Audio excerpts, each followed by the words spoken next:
നമ്മൾ ഇന്നത്തെ വീഡിയോയിൽ കുറച്ച് ക്വസ്റ്റ്യൻസ് ഡിസ്കസ് ചെയ്യുകയാണ്. അതായത് തൃപ്പാപ്പൂർ സ്വരൂപം എന്നറിയപ്പെട്ടിരുന്നത് എന്താണെന്ന് അറിയാം. തൃപ്പാപ്പൂർ സ്വരൂപം എന്നറിയപ്പെട്ടിരുന്നത് തിരുവിതാംകൂറാണ്.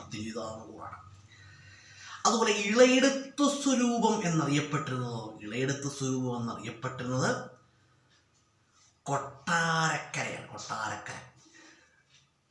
കൊട്ടാരക്കരയെ കുറിച്ച് പറയുകയാണെങ്കിൽ കഥകളിയുടെ ജന്മദേശം കൊട്ടാരക്കരയാണ്. കൊട്ടാരക്കര മഹാഗണപതി ക്ഷേത്രം വളരെ പ്രശസ്തമായ ഒരു ക്ഷേത്രമാണ്. കേരളത്തിലെ അറിയപ്പെടുന്ന ഒരു ഗണപതി ക്ഷേത്രങ്ങളിൽ ഒന്നാണ് കൊട്ടാരക്കര മഹാഗണപതി ക്ഷേത്രം. അതിനടുത്ത് തന്നെ മറ്റൊരു ക്ഷേത്രം കൂടി ഉണ്ട്, പടിഞ്ഞാറ്റക്കര ശ്രീ മഹാദേവ ക്ഷേത്രം. അതും വളരെ പ്രശസ്തമായ ഒരു ക്ഷേത്രമാണ്. അതുപോലെ ചിറവാസ്വരൂപം എന്നറിയപ്പെടുന്നത് വേണാടാണ്.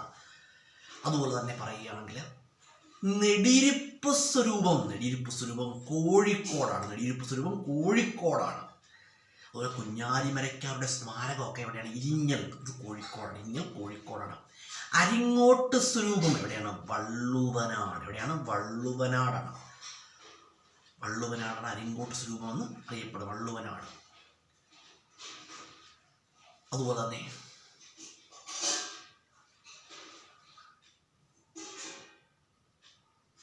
ഈ ക്വസ്റ്റ്യൻസ് എന്താണ്? വളരെ പ്രധാനപ്പെട്ട ക്വസ്റ്റ്യൻസ് ആണ്. വീഡിയോ കാണുന്നവരൊക്കെ കാണുക, വീഡിയോ കേട്ട് പഠിക്കുക, അതൊക്കെ നിങ്ങൾക്ക് ഉപകാരപ്പെടുന്നതാണ്. അതുപോലെ തന്നെ കൊട്ടാരക്കര മഹാഗണപതി ക്ഷേത്രത്തിലെ ഉണ്ണിയപ്പ വഴിപാടെന്ന് പറഞ്ഞാൽ വേൾഡ് ഫേമസ് ആണ്. അതുപോലെ അമ്പലപ്പുഴ ശ്രീകൃഷ്ണസ്വാമി ക്ഷേത്രത്തിലെ പാൽപ്പായസം അതും തന്നെയാണ് വിശ്വപ്രസിദ്ധമാണ്.